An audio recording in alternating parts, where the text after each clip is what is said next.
درود بچه. 4 روز پیش واسه تعطیلات ما رفتیم کوهستان. فکر کنم مناظرش واسهتون جالب باشه. با ما همراه باشید.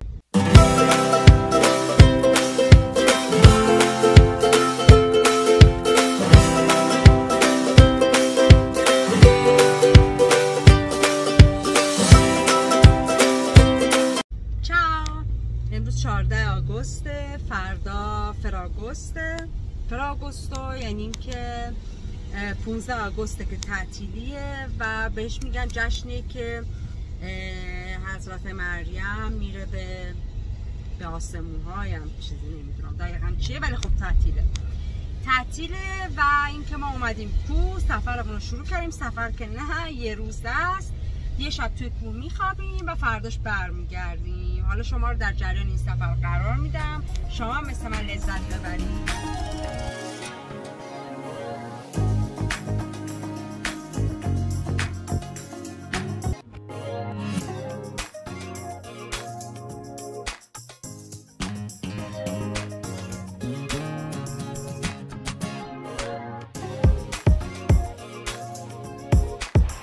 ما داریم میریم سمت هتل. اینجا وسط مرداد و هوا واقعا گرمه، ولی ما این منطقه که هستیم خب کوهستانیه، نم بارون زده، خیلی حس خوبی داره چون واقعا از یک گرمای وحشتناک، فکر کنم از سونا بیفتی تو استخر آب یخ، در این حد حال خوب.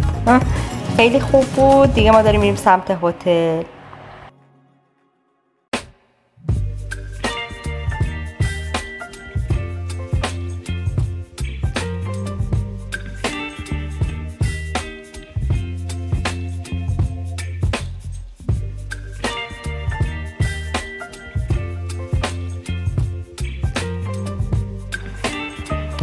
ما رسیدیم هتل. اینجا هتلمونه.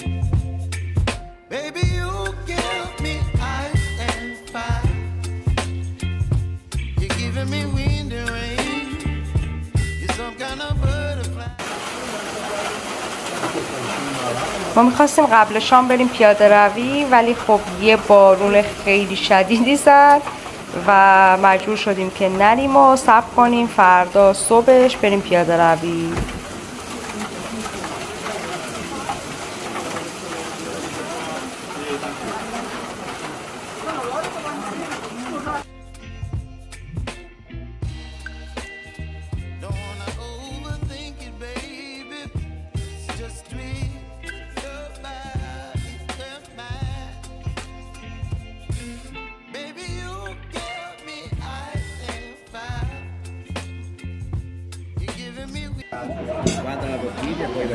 بچه‌ها یه چیز جالب بهتون بگم. اینو می‌بینید؟ این غذا اسمش تریپاه. دقیقاً همون سیراب شیردون خودمونه، فقط یه ذره بزک دوزک شده.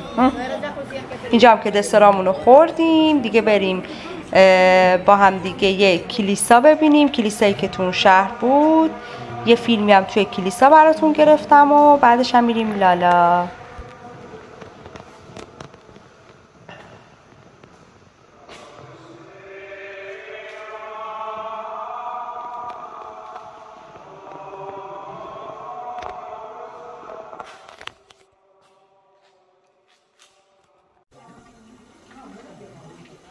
اینجا شهر الباس.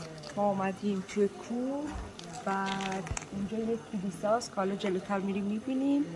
بعد یه موزه هست، موزهش حالا بسته است چون نوشته ساعت 10 تا 12 که ما 9:30 میریم برای پیاده روی.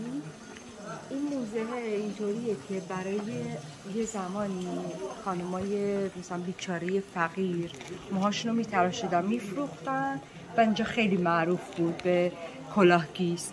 این کلاهگیز همون اکستنشن های خودمونو تا پاریس هم میبردن برای فروش و خلاصه خیلی معروف بود دیگه. حالا متاسفانه نمیتونیم ببینیمش ولی در کل معروفه. بریم سمت کلیسا.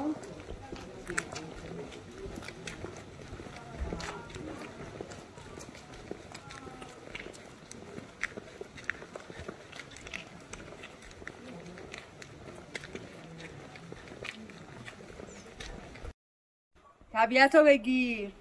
کوه پلو جوستو، کوه پلو که 3200 متر ارتفاعش، ما تو ارتفاع 3200 متری. حالا میایم بریم کلیسا.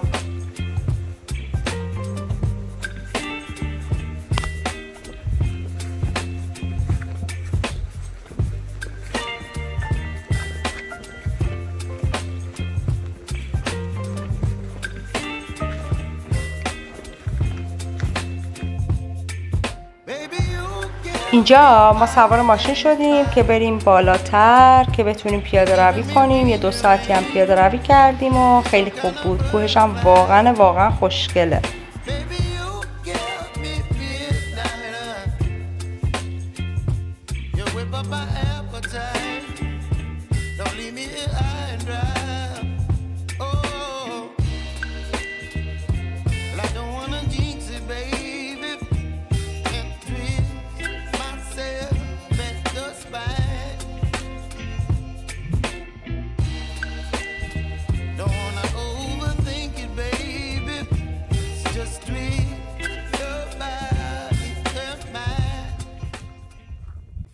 ما دیگه اینجا از دوستامون جدا شدیم. 4 کیلومتر رفتیم.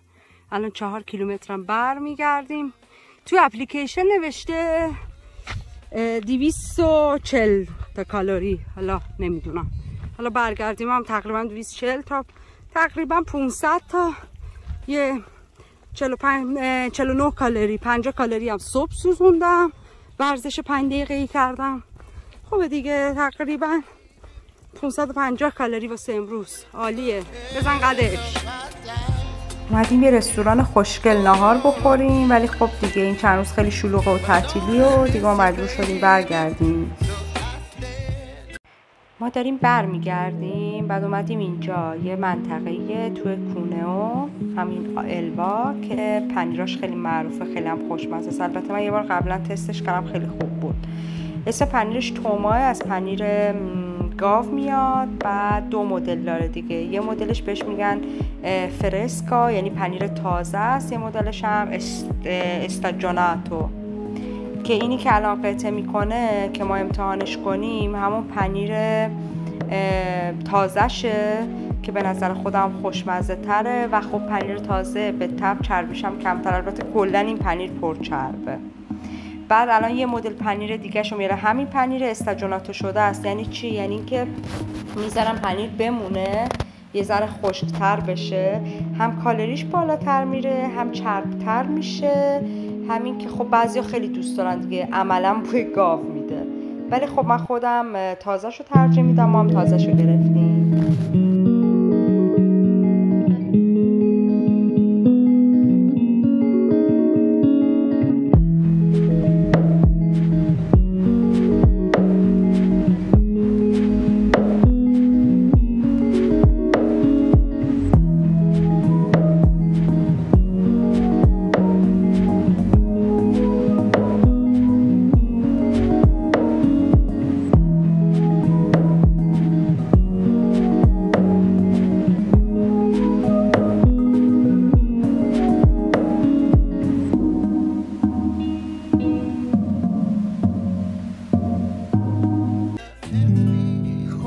امیدوارم از این ویدیو خوشتون اومده باشه. لطفا ما رو سابسکرایب کنید. اگه دوست داشتید به دوستاتون معرفی کنید و خوشحال میشم سوالی دارید توی کامنت ها برام بنویسید. ممنونم.